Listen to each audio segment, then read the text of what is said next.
नहीं नहीं, आज पुराना है। अच्छा जी बच्चों, ये इनटेंजिबल एसेट हमारा कंप्लीट हो गया। इसके अपने फिर 2 साल तक यही चलते रहना था। हाँ? हैं? अच्छा अच्छा।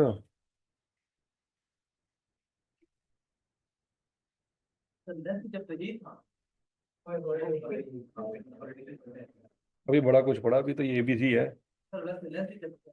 Lengthy chapter consolidation.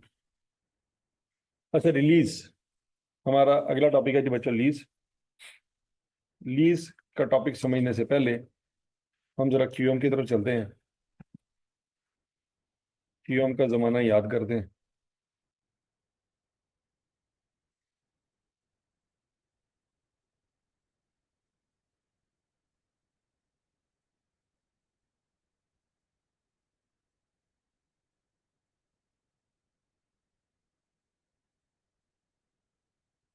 देखो बच्चों, फर्ज करो आपने किसी बंदे से या बैंक से आज कर्जा लिया। क्या किया? बैंक से आज कर्जा लिया। 6 साल बाद बैंक को आपने 5,000 रुपये वापस करना। 6 साल बाद क्या करना है? बैंक को 5,000 रुपया वापस करना है। सवाल यह है कि आज कर्जा कितना लिया। अगर बैंक का रेट है 10%, ये बातें आपने simple interest compound interest Q में पड़ी हुई हैं। फ्यूचर वैल्यू अवेलेबल है, रेट अवेलेबल है, टाइम अवेलेबल है, प्रेजेंट वैल्यू निकालनी है। तो बच्चों याद रखिएगा, FA2 में हम कंपाउंड इंटरेस्ट की बात करेंगे, सिंपल इंटरेस्ट की बात नहीं करेंगे। तो ये वाला फार्मूला हमने पढ़ा था किसमें? क्यूएम में। A = P × 1 + R⁴ n। P से मुराद है present value, into 1 + R⁴ n। अब यहाँ पे पी फाइंड करना हमने। क्या फाइंड करना है? पी। तो ये फैक्टर जिधर मल्टीप्लाई हो रहा है इधर आगे क्या हो जाएगा? डिवाइड हो जाएगा। अब बच्चों फार्मूला कुछ इस तरह से बन जाएगा। ठीक है? ये फैक्टर बच्चों जो डिवाइड हो रहा है 1 + R⁴ n, अगर हम इस फैक्टर को ऊपर ले जाएं तो पावर क्या हो जाएगी?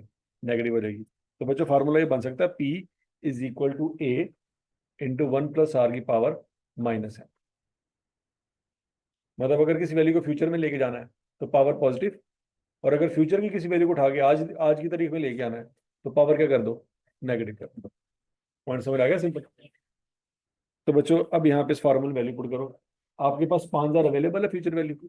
5,000 इंटू 1.1, वो जो 10% रेट है, पावर -6। तो बच्चों आंसर क्या आ जाएगा? 2822.37। ये आप चेक कर लें कैलकुलेटर से।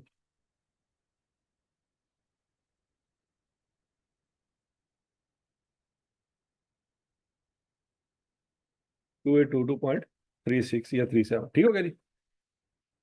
यहाँ तक की बातें समझ लग गई? ये था बच्चों कंपाउंड ट्रस्ट। कौन सा ट्रस्ट? Compound trust. इसमें एक ही वैल्यू होती है जिसको 5 साल से उठा के आप जीरो पे लेके आ रहे हैं, सिंगल वैल्यू। लेकिन अगर सिमिलर वैल्यूज आ जाएं और हर साल सेम आ रहे हैं, तो यहाँ पे आपने टॉपिक पढ़ा था एनुटी का। याद आ रहा कुछ कुछ? 1,000 रुपया पहले साल है, 1,000 रुपया दूसरे साल है, 1,000 1,000 1,000 तीसरे चौथे और पांचवें साल में। ये तमाम फ्यूचर में किस्तें हैं। उन तमाम किस्तों की आज की तारीख में क्या करनी है? प्रेजेंट वैल्यू फाइंड करनी है। तो बच्चों ये वाला 1,000 1 साल पीछे आएगा, और ये वाला 1,000 2 साल पीछे आएगा, ये वाला 1,000 3 साल पीछे आएगा, ये वाला 1,000 4 साल पीछे आएगा, और ये वाला 1,000 5 साल पीछे आएगा। तो 1,000 को 5 दफा पीछे लेके आने की बजाय हम एक ही फार्मूला पढ़ा करते थे प्रेजेंट वैल्यू ऑफ एनुटी का। और वो फार्मूला क्या था जी? R × 1 - 1 + R⁴ -n/r। ये बचपन की बातें याद आ रही? ठीक है जी? जीरो का मतलब होता था आज, जीरो पे मतलब आज जहां पे हम खड़े हैं। 1 साल बाद से मुराद 1 है, 2 साल बाद से मुराद 2 है, 3 साल बाद से मुराद 3 है, 4 5। ठीक हो गया नहीं? 5 से क्या मुराद है? कि 5 साल के एंड पे खड़े हैं आप। 5 साल के शुरू में नहीं खड़े, कहाँ पे खड़े हैं? एंड पे खड़े हैं। जीरो का मतलब क्या है? पहले साल के शुरू में खड़े हैं। और 1 का मतलब क्या है?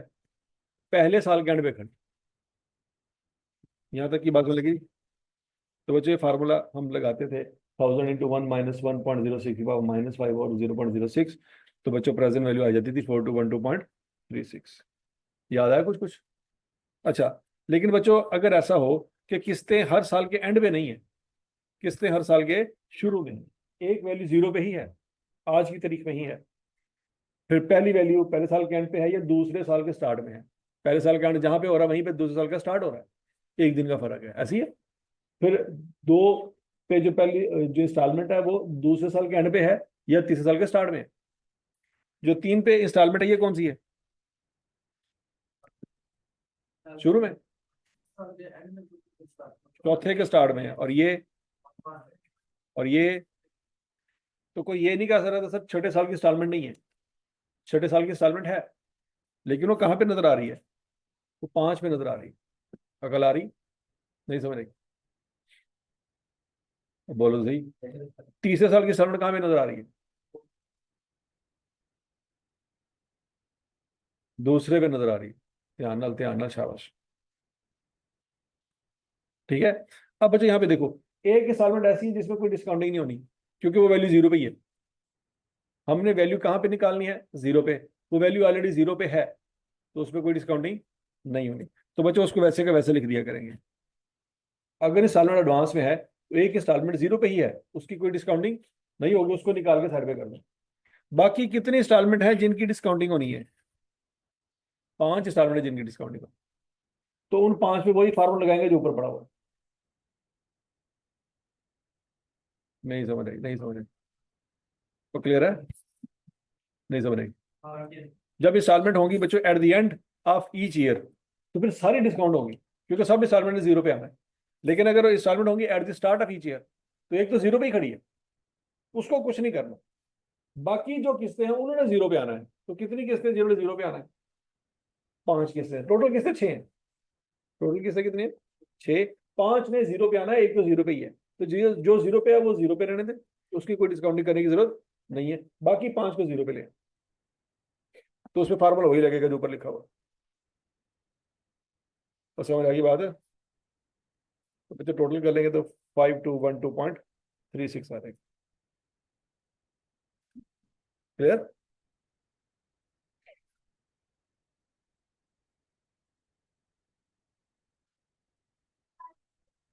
हाँ जी। अच्छा, अगर ऐसा हो जाए बच्चों, सवाल में ऐसा भी हो सकता है कि पहले 4 साल की किस्तें सेम है, 1000 1000 1000 1000, 5 साल किस्त होगी 1200, छठे साल किस्त होगी 1400, और 7वें साल किस्त होगी 1600। तो फिर क्या करेंगे, तो बच्चों जो किस्तें सेम है उस पर एनडी का फार्मूला लग जाएगा, जो किस्तें सेम नहीं है उस पर वही फार्मूला लग जाएगा जो कंपाउंडर्स का शुरू शुरू में ऊपर पढ़ा हमने, कौन सा, a × 1 + r⁻n। क्या ये पॉइंट समझ आया सबको। तो बच्चों यहाँ पे हम क्या करेंगे, कितनी किस्तें हैं जो सेम है, 5 किस्तें। क्या पांचों की पांचों 0 पे आ रही हैं या एक 0 पे पड़ी हुई है, पांचों 0 पे आ रही है, तो पांचों के ऊपर एनडी का फार्मूला लग जाएगा। अच्छा, जो छठी यहाँ पे कितनी किस्तें हैं, 4, जो 1000 वाली है, तो 4 पे फार्मूला कौन सा लग जाएगा, एनओडी का लग जाएगा। और वो जो 5वीं किस्त है 1200 वाली, वो इनसे मैच नहीं करती, तो वो 1/1 अलग अलग 0 पे आएंगी। अब वो वैल्यू कितने साल पे खड़ी है, कितने साल पीछे आएगी, 5 साल। तो बच्चों 1200 × 1.06 की पावर -5। अब 1400 की कहाँ पे खड़ी है, कितने साल पीछे आना उसने, तो 1400 × 1.06 की पावर -6। 1600 कहाँ पे खड़ी है, 7 पे, ये कितने साल पीछे आएगी, तो बच्चों 1600 × 1.06 की पावर -7। ये इस तरह को मिक्स करके भी सवाल आ सकता है कि पहले 4 साल किस्तें सेम थी, उसके बाद 5वां 6वां 7वां साल में किस्तें चेंज हो गई हैं, तो फिर बच्चों ये वाला तरीका करेंगे डिस्काउंटिंग करना।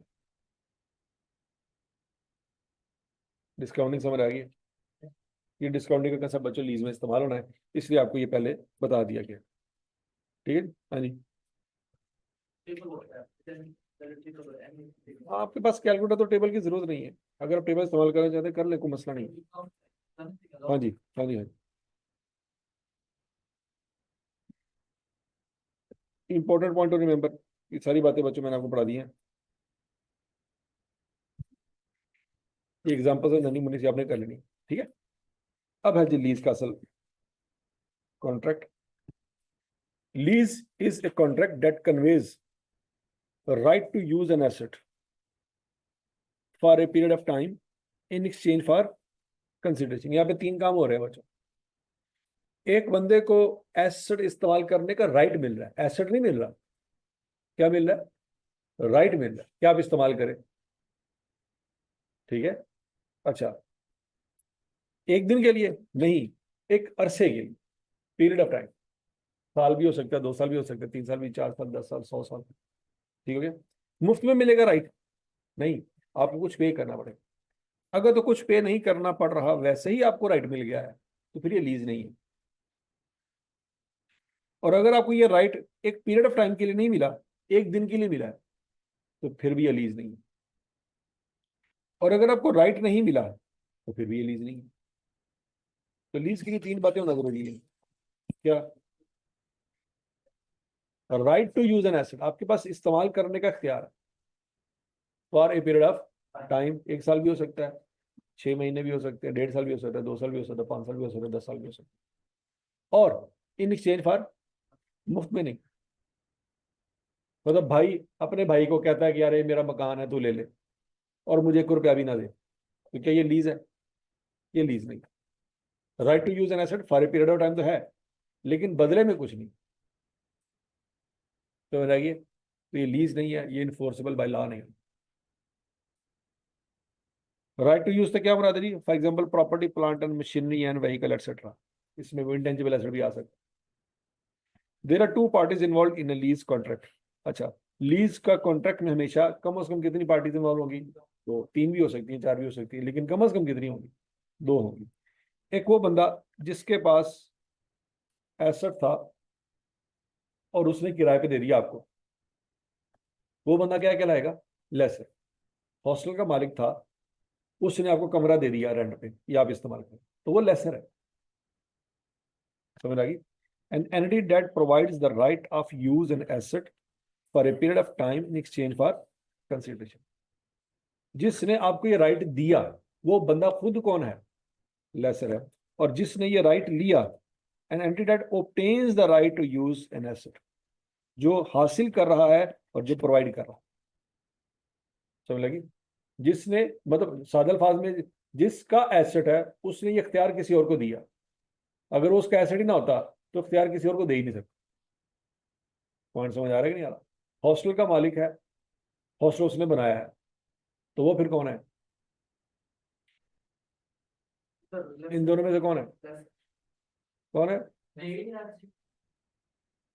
हॉस्टल का मालिक आप ही हॉस्टल चला रहे हैं, तो तू ही बात सड़का ने। हाँ, हॉस्टल का मालिक कौन है? यहाँ पे लेसर।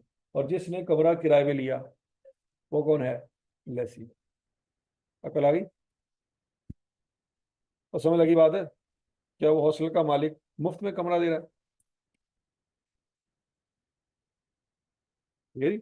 अच्छा जी, अब आगे चलते हैं, इसको थोड़ा सा डिटेल में देखते हैं बच्चों। हाँ, हूँ आगे तेरा कीड़ा। हाँ, कर ले सेटिस्फाई। तो ये जमीन ठेके पे लेते हैं, ये हाँ ठीक किस है। में आता है? हैं? जो जमीन ठेके पे लेते हैं, हाँ, तो उसका कॉन्ट्रैक्ट की टर्म्स एंड कंडीशन क्या है? मतलब जो जिसकी जमीन है, जो साल के पैसे देते हैं, और हम्म, साल के लिए 2-3 साल के लिए वो जमीन हमारे पास होती है, सारा कुछ हम करते हैं। हाँ जी। हाँ, तो लीज है।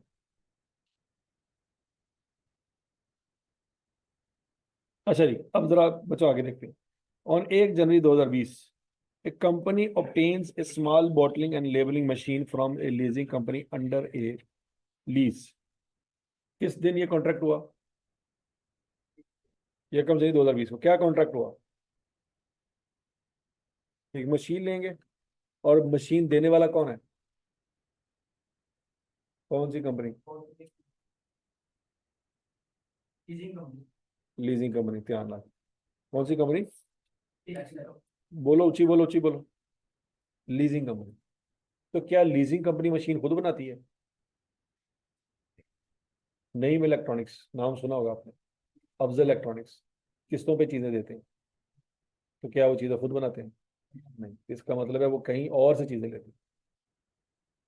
सिनेरियो समझ आ रहा है? तो इसका मतलब है असल में 3 पार्टीज होती हैं। कितनी पार्टीज होती हैं? 3। एक वो जिसने एसिड बनाया, मैन्युफैक्चरर।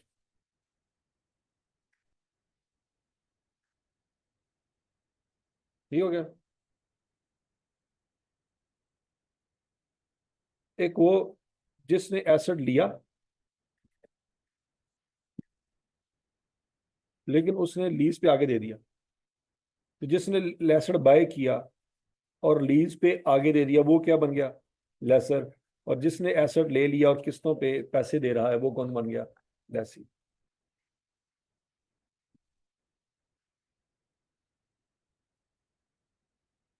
समझ लगी?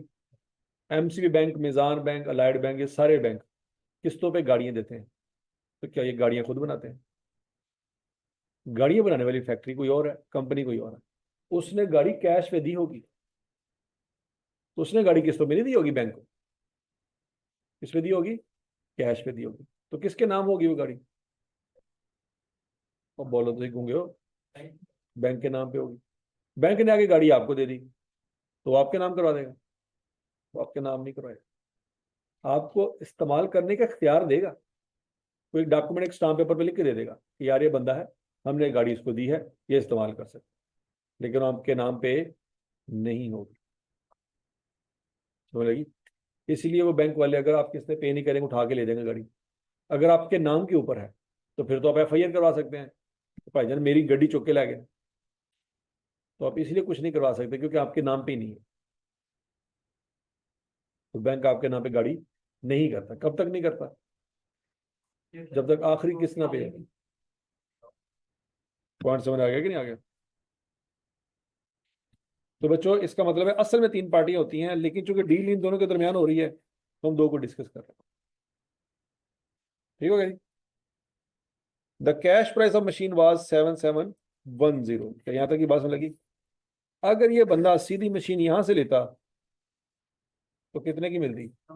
7710 की मशीन मिल जाती। सीधी सी बात है, उसके पास इतने पैसे होंगे नहीं तभी तो इसके पास आया। इस बंदे ने यहां से 7710 की मशीन ले ली होगी और आगे किस्तों में इसको दे दी। यहां तक की बात समझ लगी? While the amount to be paid was 10,000। हाँ जी, कितने पैसे देने हैं? लिए मशीन थी कितने की और कितने पैसे देने हैं? अब सवाल ये है, जब मशीन इसकी किताबों में है तो इस बंदे का उस मशीन पे कंट्रोल है कि नहीं है? कंट्रोल है। अकाउंटिंग क्या कहती है कि एसेट ऑनरशिप में होना चाहिए कि कंट्रोल में होना चाहिए? कंट्रोल में होना चाहिए। IS 38 में यही पढ़ा कि एसेट होता ही हुआ है जो कंट्रोल में हो, ऑनरशिप में होना जरूरी नहीं है। मतलब जी, किया है तो हम जैसे अपनी फाइनेंशियल स्टेटमेंट ऐसे भी कंसीडर करेंगे। आपने दे दिया, वो कोई और अपनी मर्जी से इस्तेमाल कर रहा है, जैसे मर्जी इस्तेमाल कर है। हाँ, हाँ, वो कौन यूज कर रहा है? डेप्रिशिएट कौन करेगा? हाँ, डेप्रिशिएट कौन करेगा? जो यूज करेगा। तो जो डेप्रिशिएट वो कर रहा है किस में से माइनस करेगा? तो कॉस्ट कौन रिकॉर्ड करेगा? अगर वो भी रिकॉर्ड करेगा और हम भी रिकॉर्ड करेंगे तो फिर हम कर लेंगे। हम डेप्रिसिएशन को राइट ऑफ कर देंगे। वो तो फिर जो रिमेनिंग वैल्यू होगी वो रिकॉर्ड करेंगे ना अपने पास, क्योंकि वो उसकी असल औकात है ही नहीं जो आप लिखना चाहते हैं। समझ लगी थी बात? अच्छा जी, the cash price of the machine was 7710 while the amount to be paid was 10,000. The agreement required the immediate payment of 2,000 deposit with the balance being settled in 4 equal annual installment commencing on 31 December 2020। ठीक है जी? वो कहता है immediate payment 2,000 रुपये देनी है कि नहीं देनी? जीरो पे, साल बाद नहीं, आज अभी इसी वक्त। तो ये वो पेमेंट है जो जीरो पे ही है, इसकी डिस्काउंटिंग नहीं होनी। अच्छा, टोटल पैसे कितने देने हैं? तो 2,000 अभी दे दिए, बाकी कितने देने हैं? तो कितनी किस्तें बनती हैं? 4। तो ये बात लिखी हुई है, 4 equal annual instalments commencing on, साल के एंड पे के शुरू में। कॉन्ट्रैक्ट किस तरीके हो रहा है? 2,000 अभी दे दिया, अभी से मुराद किस तारीख को दे दिया? 1 जनवरी को दे दिया। अब दूसरी किस्त आपने बेसिकली देनी है कब? 31 दिसंबर 2020 की। पॉइंट लगे? लेकिन वो पहली किस्त होगी डिस्काउंटिंग में, क्योंकि एक किस्त तो ऑलरेडी जीरो पे है, उसकी कोई डिस्काउंटिंग नहीं होगी। पॉइंट लगे? टोटल किस्तें कितनी है? टोटल, हाँ जी, टोटल 5 है। कितनी है? 5। पहली कहाँ पे है? 0 पे, बाकी 4 फ्यूचर में। यहां तक की बात लगी। The charge of 2290। अब जरा देखो बच्चों, इसमें और इसमें फर्क कितना है? 22, ये सूद है, सीधी सी बात है।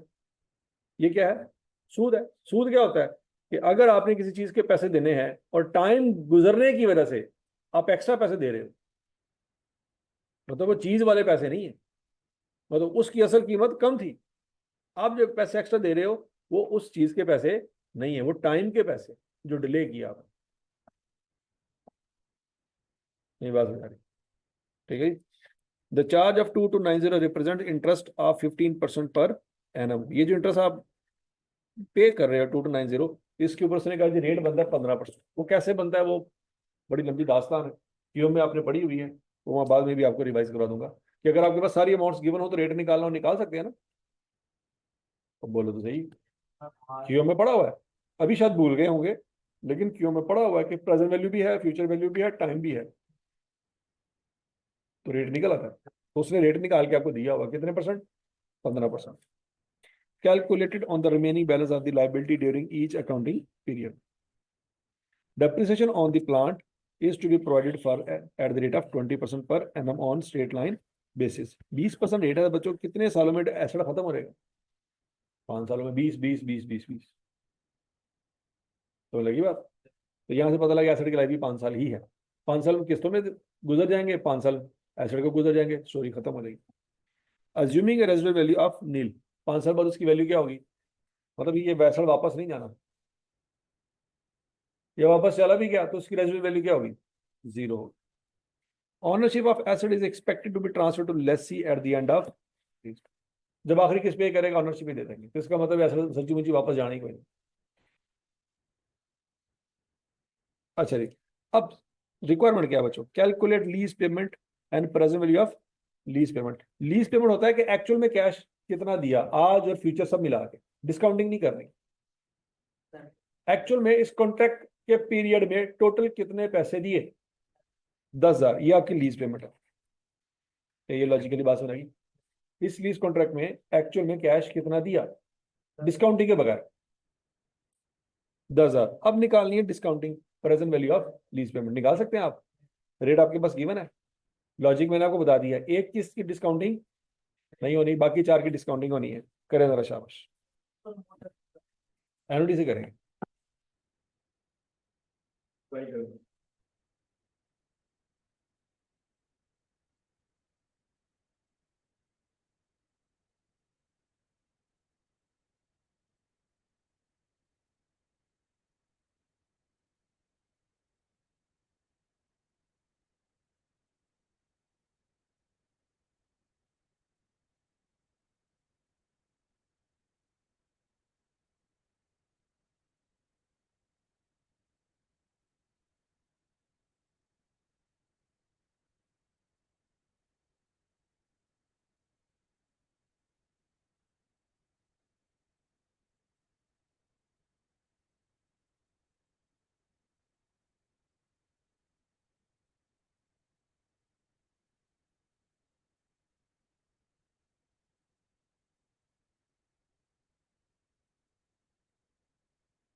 डिपॉजिट देते हैं तो हम लोग नॉर्मली कंसीडर करते हैं नहीं, आप उसको डाउन पेमेंट क्या है?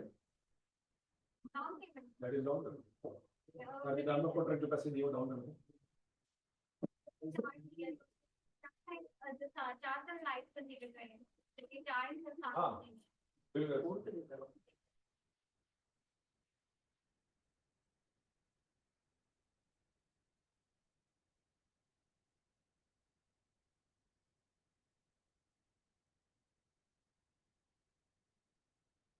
हाँ भाई, तो कुछ और निकला है? क्या तो निकला है? 7,710।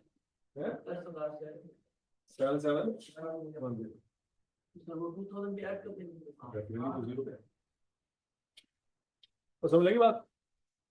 तो बेसिकली बच्चों आपने डिस्काउंटिंग करके किया क्या है? आपने डिस्काउंटिंग करके वो सूद निकाल दिया जो उसके अंदर था। सिंपल ये किया आपने। नहीं समझ आई?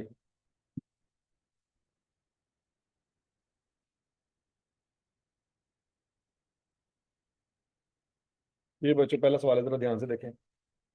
उसने पहले मांगा था लीज पेमेंट। लीज पेमेंट आपने निकाल ली 10,000। 2,000 इंटू 5, स्टोरी खत्म। अब प्रेजेंट वैल्यू लीज पेमेंट बच्चों आपने क्या करना है, 2,000 साइड पे कर देना है और बाकी 2,000 के ऊपर आपने एनओडी का फॉर्म लगाया। तो क्या आंसर आ रहेगा? 77। ये 7710 बेसिकली असल में कैश प्राइस ही है। सादा अल्फाज में, अगर आज आपके पास टोटल पैसे 7710 होते, आप मैन्युफैक्चरर को पे करते, तो आपको मशीन कैश पे मिल जाती। वो पैसे आपके पास नहीं है, तभी तो आप जाके क्या कर रहे हो, वही एसेट 10,000 में ले रहे हो, लेकिन एसेट 10,000 का नहीं है। जो 10,000 पे कर रहे हो, जो एक्स्ट्रा पे कर रहे हो 2,290 रुपए, वो एसेट का नहीं पे कर रहे। वो तो उस बंदे ने आपको जो टाइम में रिलीफ दिया उसका पे कर रहे हैं।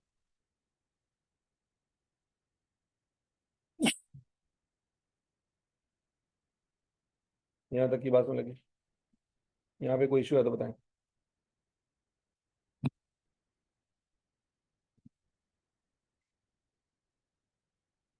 क्लियर हो गया? अच्छा जी, पार्ट ए सबको क्लियर है? अगर आज के बाद वो कहे कि कैलकुलेट लीज पेमेंट निकाल लिया करेंगे। लीज पेमेंट समझ आता है, वो एक्चुअल कैश जो आपने over the lease term lessor को पे करना है, उसको क्या कहते हैं? Lease payment. तो फिर प्रेजेंट वैल्यू लीज पेमेंट क्या है? हाँ, वो इंटरेस्ट माइनस करें 10,000 में से। प्रेजेंट वैल्यू निकालने का मकसद ये है कि जो फ्यूचर में पैसे देने हैं, जो आज की तारीख में अगर देने हो तो कितने देने हैं, तो उसमें से सूद निकल जाएगा। डिस्काउंटिंग का कंसेप्ट ये है कि किसी वैल्यू में से सूद निकाल दो। डिस्काउंटिंग का कंसेप्ट समझ आ गया? किसी वैल्यू में अगर सूद पड़ा है तो वो निकाल दो, डिस्काउंटिंग कर दी आप। अच्छा जी, अब बच्चों पार्ट बी पढ़ते हैं। पार्ट बी में उसने कहा है जी, prepare general entries in the books of lessee for the year 31 December 2020 and 31 December 2021। अब सोच समय के जवाब देना बच्चों। क्या यकम जनवरी 2020 वाले दिन लेसी ने एसेट ले लिया कि नहीं ले लिया? ले लिया। तो वो अपनी किताबों में एसेट 7,710 का रिकॉर्ड करेगा कि 10,000 का रिकॉर्ड करेगा? 10,000 का। शाबाश, अकलन जरूर था। अकल मतलब आपने अगर एक ऐसा उधार पे लिया तो वो 0 पे रिकॉर्ड करें, क्योंकि पैसे तो दिए ही नहीं। हाँ जी, एसेट कितने पे रिकॉर्ड करेंगे? आवाज नहीं आ रही। उसी दो रह गए तो बोलो बोलो बोलो, अपना ओपिनियन दो, ताकि इज्तिमाई तौर पर जलील कराना सारे ने। तो उसी ना भी जरा जो भी थे। हाँ जी, क्यों? हाँ बोल। 10,000 रुपये क्यों है? बोल, बता ना, फिर मैं तुम्हें जलील करूंगा, हवाला दूंगा ऐसे टॉपिक का जो तुमने पढ़ा। नहीं, वो तो डेफिनेटली करूंगा, क्योंकि आप पढ़ के आए हुए हैं FAR 1 में, और फिर भी चवले मार रहे हैं, तो फिर बंदा क्या करे? क्या सूद एसिड की कॉस्ट का हिस्सा बनता है? FAR 1 में कहीं पढ़ा है? पढ़ा ना? क्या दुनिया के हर एसिड में सूद ऐड होता है? हाँ जी, क्वालिफाइंग एसिड में। क्या ये क्वालिफाइंग एसिड है? ये तो रेडली अवेलेबल फॉर यू। तो क्या ऐसे एसिड एसिड में सूद ऐड करने की इजाजत है? FAR 1 में पढ़ा है। ये बात आज नहीं पढ़ रहे, पढ़ चुके हैं। तो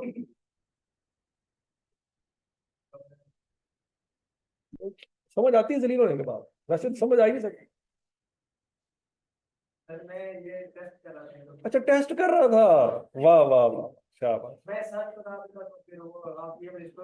तो कल को कंपनी च जाके डायरेक्टर नहीं कहेगा, वो तो मैं आपको टेस्ट कर रहा था कि आपकी कंपनी मेरे लायक है कि नहीं है? सर ये तो बेसिक सी बात थी। है ना, बेसिक सी बात थी। पहले थोड़ा हुआ ना तो बेसिक बातों के लिए तो मैं तो नहीं हूं ना, मैं तो एडवांस बातों के लिए हूं। Strategic management.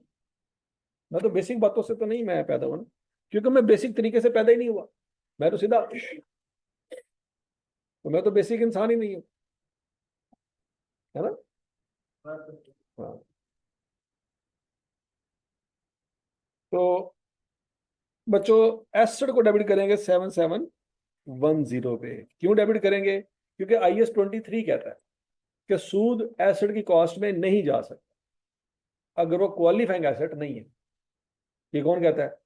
IS 23 कहता है।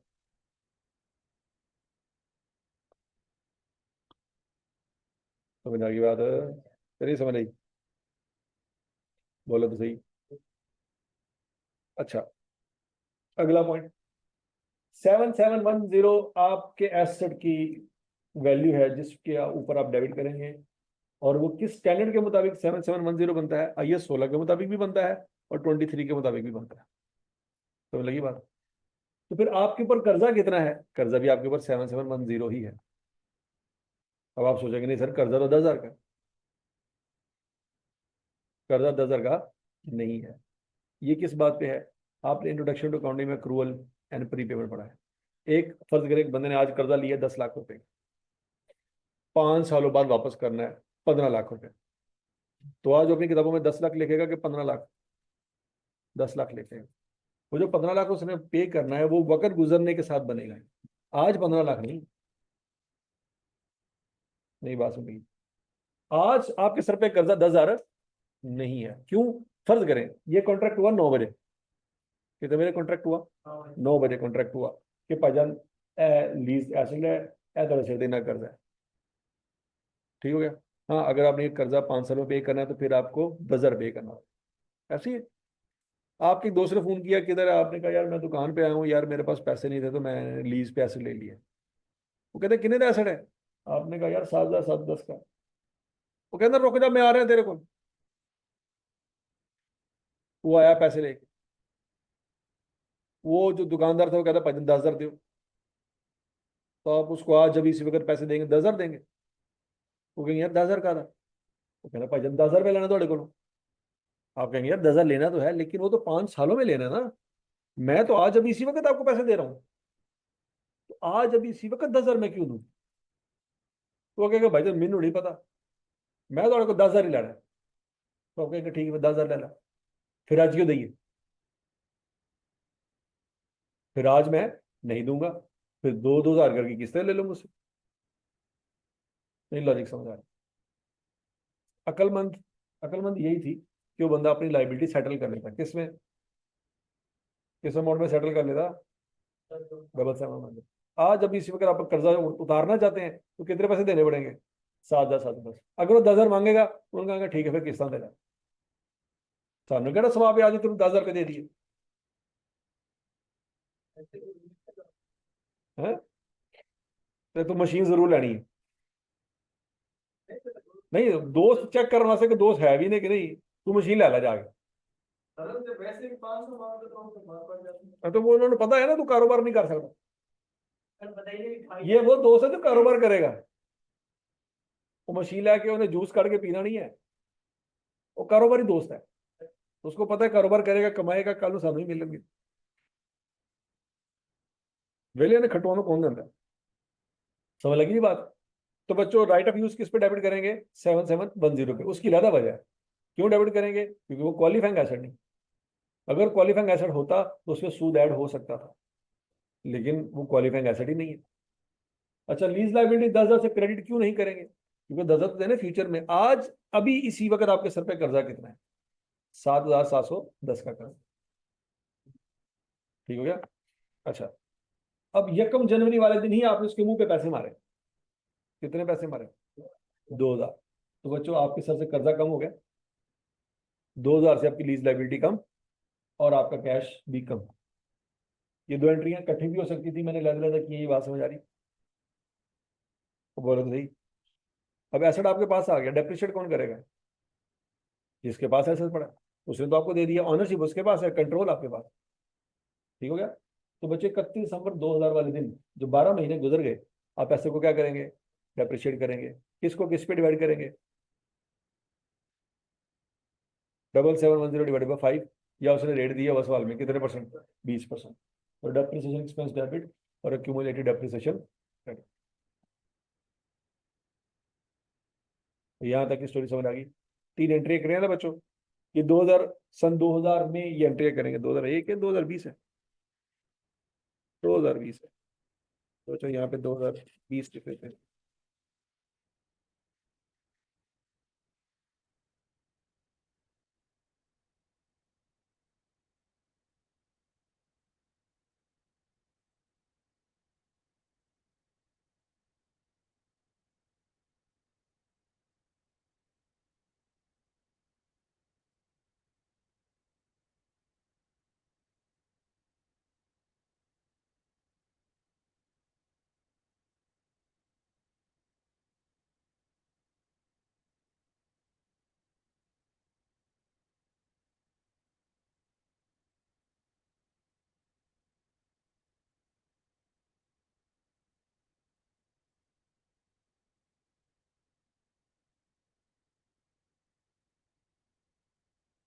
ठीक है जी, ये 3 एंट्री समझ आई सबको।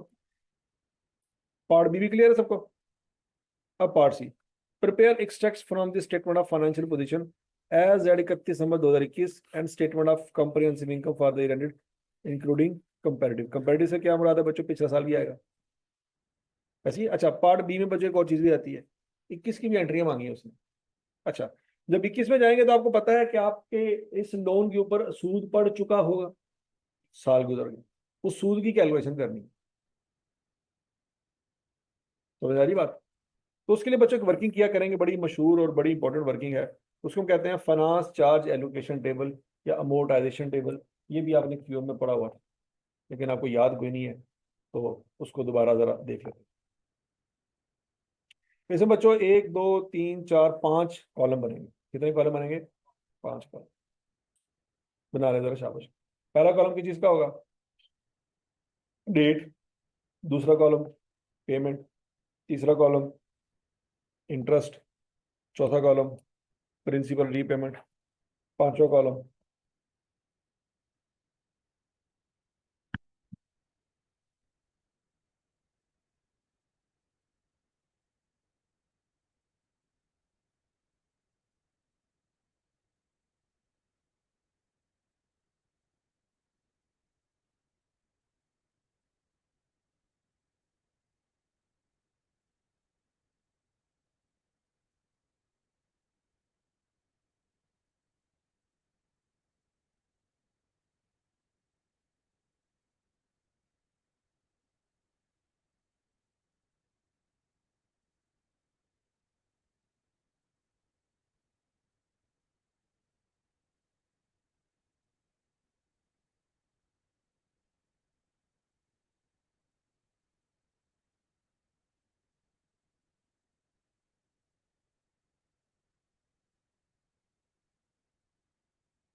ये जरा कॉलम नोट, टेबल नोट करें।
अरे कल से ना इन सब से मोबाइल लेके ना वो फ्रंट पे रखेगा।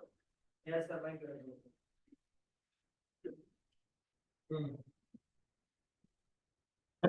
टोकरी के लेनी है, अच्छा से क्या था, टोकरी चाहिए सबसे, टोकरी मोबाइल रखे ना, टोकरी उधर रख देनी जा।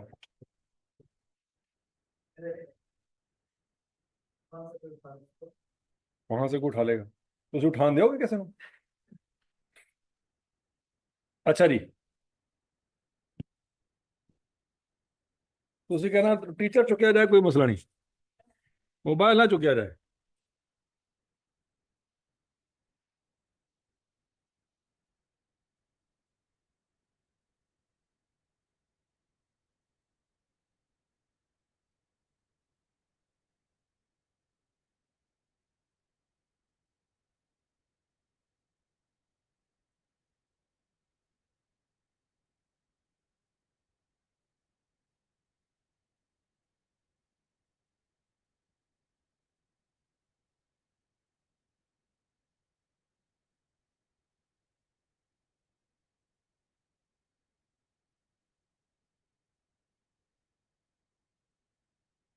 अच्छा जी बच्चों जरा देखें, यहाँ पे दो तीन चीजें आपने याद रखनी है। सबसे पहला पॉइंट, ये जो टेबल बनाएंगे इस टेबल की स्टार्टिंग डेट क्या होगी?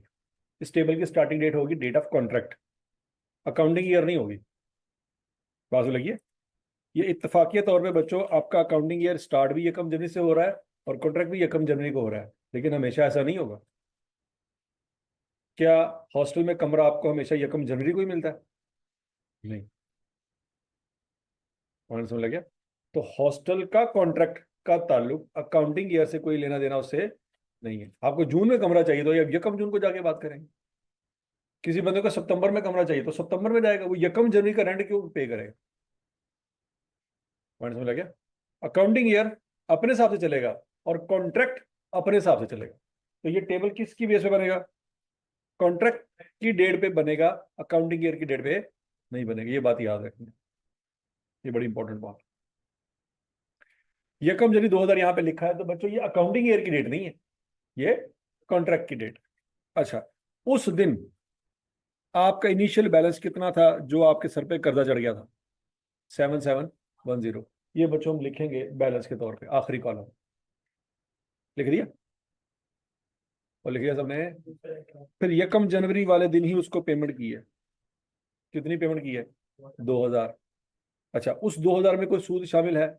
नहीं शामिल, क्योंकि आपने जीरो पे ही तो पेमेंट कर दी, उसमें कोई सूद नहीं है। वो सारे का सारा 2000 जो है वो आपके लोन में से माइनस हो जाएगा।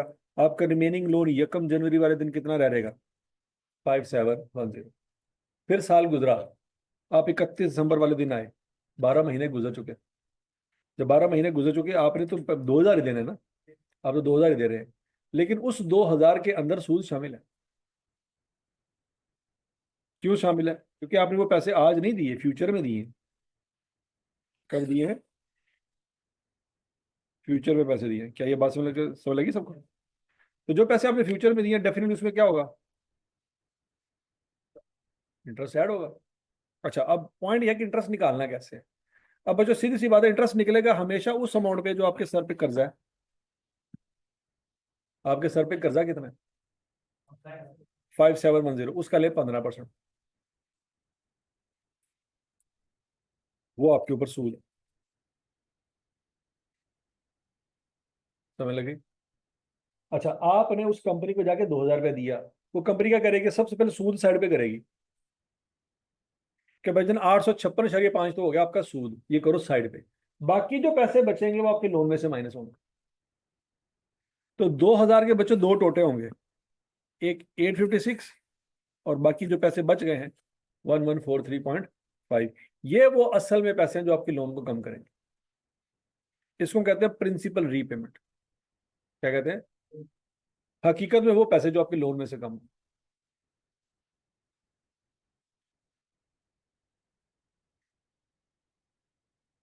ये दो बातें समझ आ गई कि टेबल में बनना कैसे है। तो बच्चों आपके ऊपर लोन कितना था? 5710। उसमें से 1143 माइनस करेंगे, 2000 माइनस नहीं करेंगे, क्योंकि 2000 में से पहले उन लोगों ने सूद साइड पे कर दिया।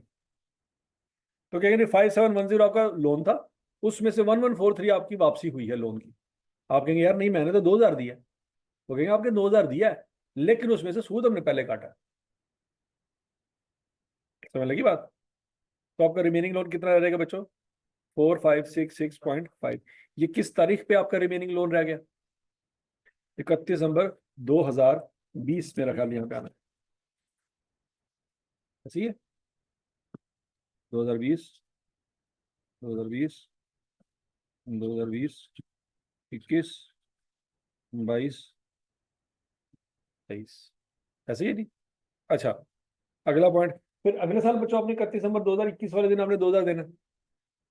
अब उस दिन आपके सर पे कितना सूद चढ़ चुका होगा ये कैसे पता चलेगा? ये आपके सर पे कर्जा है, इसको मल्टीप्लाई करो 15% से, तो ये आपके पास सूद निकल आएगा। करके देखो।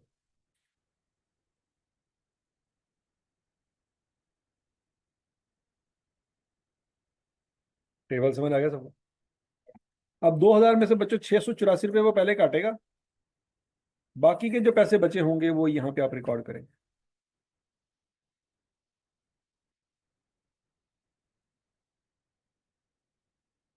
दो हजार में से 684.97 कटेंगे, बाकी 1315.03 बच जाएंगे जो आपके लोन में से माइनस हो जाएंगे।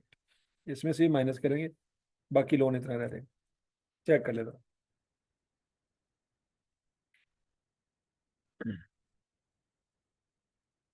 यहाँ तक की बात समझ लगी? अब बच्चों 31 नवंबर 2022 वाले दिन आपने जाके पैसे वापस करने हैं। कितने पैसे देंगे? 2000। उस दिन सूद कितना होगा और वो कैसे निकलेगा? कितना कर्जा रह गया था पिछले साल के एंड पे? 3251। उसको मल्टीप्लाई करें 15 से, 487.72। यहाँ तक की बात समझ लगी? कितने पैसे दिए? 2000। 2000 में से पहले वो 487 साइड पे कर देंगे, बाकी पैसे कितने बचे? 1512। ये 1512 जो है आपके इस लोन में से बच्चों माइनस होंगे तो रिमेनिंग लोन निकल आएगा 1739.1। यहाँ तक की बात समझ लगी? फिर बच्चे 31 नवंबर 2023 वाले दिन आप आए और आप आखिरी पेमेंट करने आए। कितनी पेमेंट की? 2000। उस दिन कितना सूद बनता है? किसको किससे मल्टीप्लाई करेंगे? 1739 को 15% से मल्टीप्लाई करेंगे,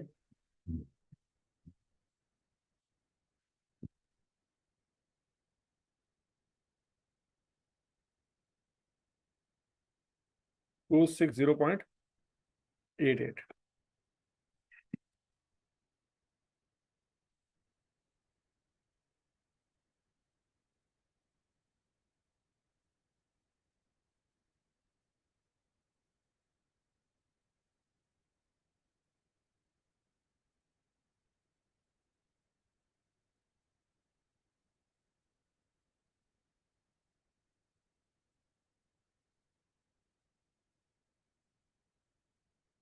यहाँ तक की बात लगी बच्चों? अच्छा तो 2000 में से बच्चों 260 निकल गया, पीछे कितना रह गया? 1739.12।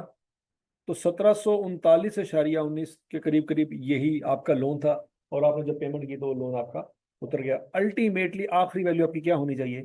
जीरो होनी चाहिए।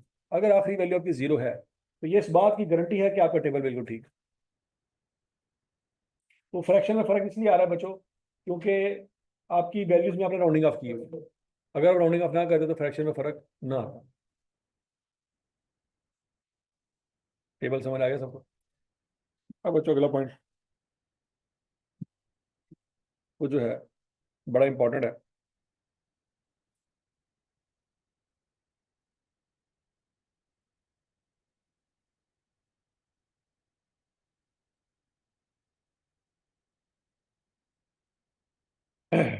और वो ये है कि आपने ये वाला जो कॉलम बनाया उसका टोटल कहलाएगा लीज पेमेंट। क्या कहलाएगा? Calculate lease payment. तो बच्चों लीज पेमेंट आप टेबल से भी निकाल सकते हैं। पहला कॉलम जो होगा उसका टोटल किसके बराबर होगा? लीज पेमेंट के बराबर। और दूसरे कॉलम का टोटल किसके बराबर होगा? टोटल इंटरेस्ट जो लीज कॉन्ट्रैक्ट के अंदर मौजूद है।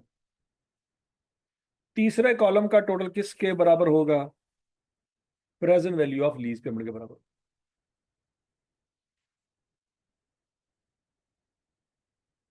और चौथे कॉलम का टोटल कभी निकल ही नहीं सकता क्योंकि वो रिमेनिंग फिगर है और अल्टीमेटली एंड पे क्या हो जाएगी? वो जीरो हो जाएगी। उसका टोटल नहीं निकालना।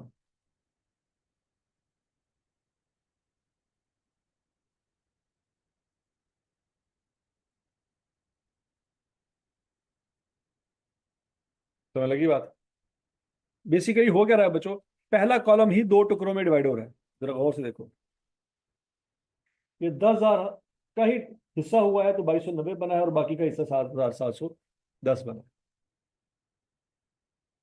तो लीज पेमेंट में से ही दो चीजें निकल रही हैं, प्रेजेंट वैल्यू लीज पेमेंट भी निकल रही है और इंटरेस्ट भी निकल रहा है। ये टेबल हर एंगल से आपको समझ आ गया? अच्छा जी। अब अगला पॉइंट, उसने कहा 2021 की भी एंट्रियां करनी है। अब जब 31 दिसंबर 2000 वाले दिन आप पेमेंट करेंगे बच्चों, 2020 वाले दिन पेमेंट करेंगे, एक तो आपने एंट्री कर दी डेप्रिसिएशन की, एंट्री कर दी ना, और 31 दिसंबर 2020 वाले दिन आपने एक और पेमेंट भी तो करनी है, ये वाली पेमेंट करनी है। अब इस पेमेंट की एंट्री वो नहीं होगी जो आपने ऊपर पड़ी थी। ये बड़ी एंट्री आसान थी, लीज लाइबिलिटी डेबिट और cash credit, loan debit cash credit, ये तो बड़ी आसान थी। लेकिन जब 31 दिसंबर 2020 वाले दिन एंट्री पास करेंगे ना, उसमें एक और पंगा भी आ जाएगा। कौन सा? उसमें इंटरेस्ट भी आ जाएगा। अब कैश तो आपका 2,000 ही जा रहा है, लेकिन लोन में कमी 2,000 से नहीं होनी। लोन में कमी 2,000 से नहीं होनी। क्यों? क्योंकि उसमें इंटरेस्ट में इजाफा भी तो होना है। पॉइंट समझ आ गया? तो लीज लाइबिलिटी में कितनी कमी होगी बच्चों? 1143.5। इंटरेस्ट में इजाफा कितने से रिकॉर्ड करेंगे? 856.5। और कैश में कमी कितने से रिकॉर्ड करेंगे? 2,000 से। तो बच्चों जिसने ये टेबल सही बनाया होगा उसकी एंट्रियां भी सही बनेंगी, जिसका ये टेबल गलत उसकी एंट्रियां भी गलत। तो इसलिए टेबल बड़ा इंपॉर्टेंट है, इसकी प्रैक्टिस करनी जितनी हो सकती है।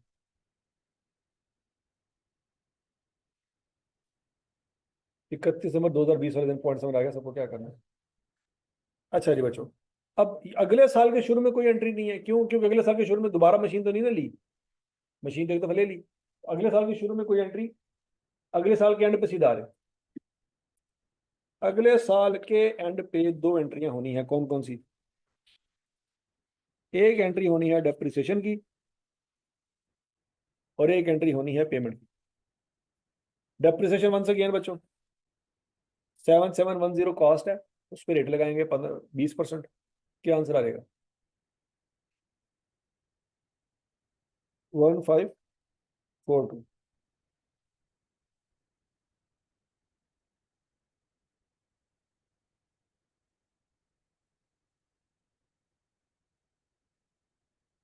ठीक हो गया?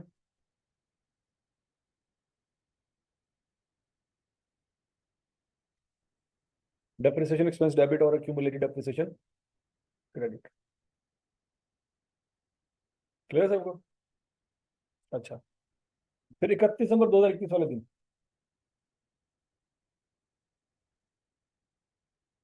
यही तीन कॉलम आपको एंट्री समझा देंगे, क्या डेबिट होना क्या क्रेडिट होना। बताएं जी, क्या एंट्री करेंगे? लीज लायबिलिटी डेबिट कितने से?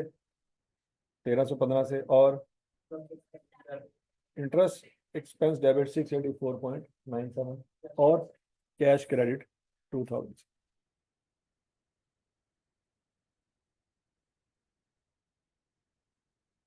क्या एंट्री सबको समझ आ गई बच्चों? क्या उसने 4 साल की एंट्रियां मांगी थी? उसने 2 साल की एंट्रियां मांगी थी, इसलिए बच्चों यहाँ पे 2 साल की एंट्रियां पास की गई। अरे पार्ट भी सबको समझ आ गया 100%? पार्ट ए सबको 100% समझ आ गया, पार्ट भी 100% समझ आ गया। अब किसकी बारी है? पार्ट सी की। एक्सट्रैक्ट्स मांगे उसने किस साल के? 21 के। तो 21 के साथ कंपैरेटिव साल कौन सा आएगा? 20 आएगा। ओके जी। अब बच्चों एक्सट्रैक्ट्स बना लेते हैं। सबसे पहले बनाएंगे इनकम स्टेटमेंट के। इनकम स्टेटमेंट में दो चीजें जानी है, क्या? डेप्रिसिएशन तो जानी जानी है और सूद भी जाना है।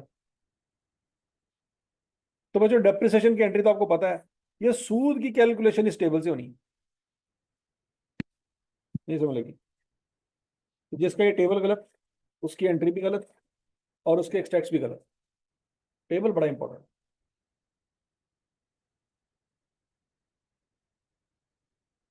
ठीक है जी बच्चों, 2020 में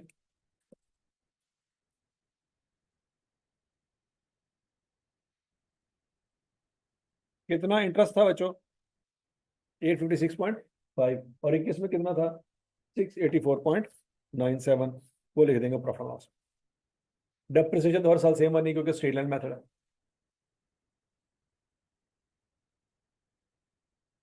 यहां तक कोई परेशानी? स्टेटमेंट ऑफ फाइनेंशियल पोजीशन में क्या करेंगे? राइट टू यूज एसेट, जो कॉस्ट पे आ रहा होगा। कॉस्ट कितनी है जी? 7710 हर साल में।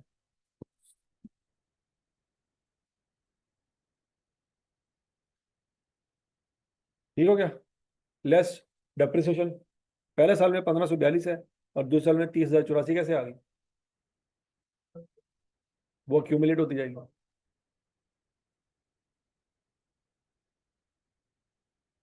ये दोबारा समझ आई? यहां तक कोई मसला? अब असल जो सीखने वाली चीज है ना, वो नीचे, वो क्या है? अब जरा ध्यान से समझना बच्चों। 2020 के एंड पे आपके सर पे टोटल कर्जा कितना था? 4566.5, ये टोटल कर्जा था। अब इस कर्जे को दो हिस्सों में डिवाइड करके लिखना है, क्योंकि बोरिंग कॉस्ट के टॉपिक में भी आपको मैंने पढ़ाया हुआ है कि जो लोन होता है उसके दो हिस्से करते हैं। वो हिस्सा जो अगले साल पे करना है, वो करंट पोर्शन, करंट लाइबिलिटी में जाएगा। और वो हिस्सा जो अगले साल के बाद पे करना है, वो क्या है? Non current portion. Borrowing cost का टॉपिक याद आ रहा है कुछ कुछ? तो बच्चों 4,566 चलिए 5, ये टोटल लोन है। इसके दो हिस्से करने। करंट पोर्शन कौन सा है? वो पैसे जो अगले साल आपने देने हैं, वो करंट लायबिलिटी है। और जो अगले साल के बाद देने हैं, वो इससे नीचे लिखे हुए हैं।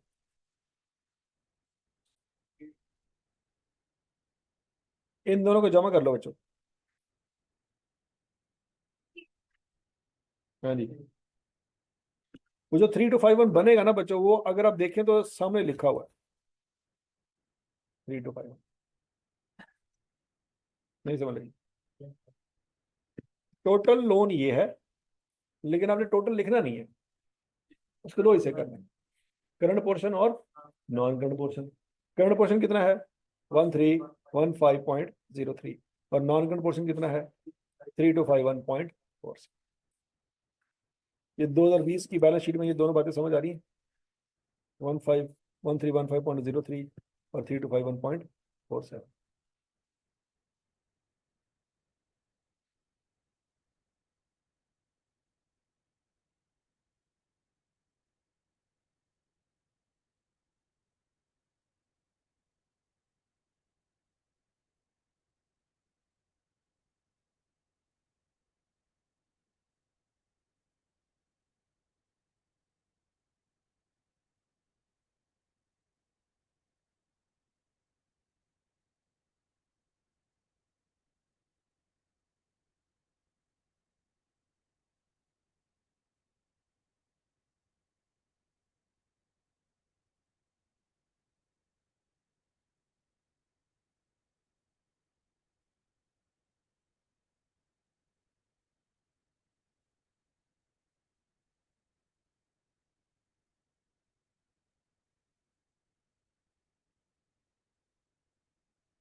यहां तक की बात से लगी बच्चों?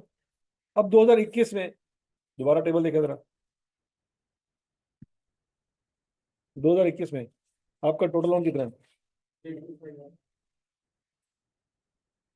3251.47। ये इकट्ठा नहीं लिख सकते, क्या करेंगे? जो पैसे अगले साल देने हैं वो करंट पोर्शन, और जो उसके अगले साल देने हैं वो पैसे आपको यहां से भी नजर आ सकते हैं।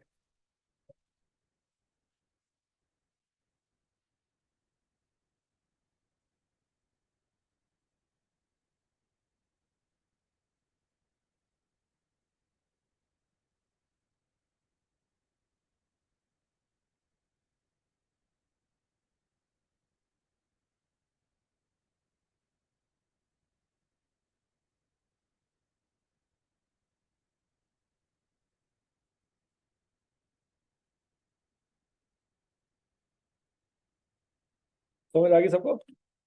बच्चों वही हम यहाँ पे लिख देंगे। करंट पोर्शन कितना है जी? 1512.28 और नॉन करंट पोर्शन 1739.19। ये पॉइंट समझ आ गया सबको? इसका सारा पार्ट क्लियर है? चलो जी बच्चों, आज के लिए इतना ही काफ़ी है। इनटेंजिबल एसेट की आपने जाके रिवीजन करनी है, उसका एक टेस्ट हो चुका है, दूसरा होना है। उसके कम से कम 3 टेस्ट होंगे इनटेंजिबल एसेट के। हाँ जी,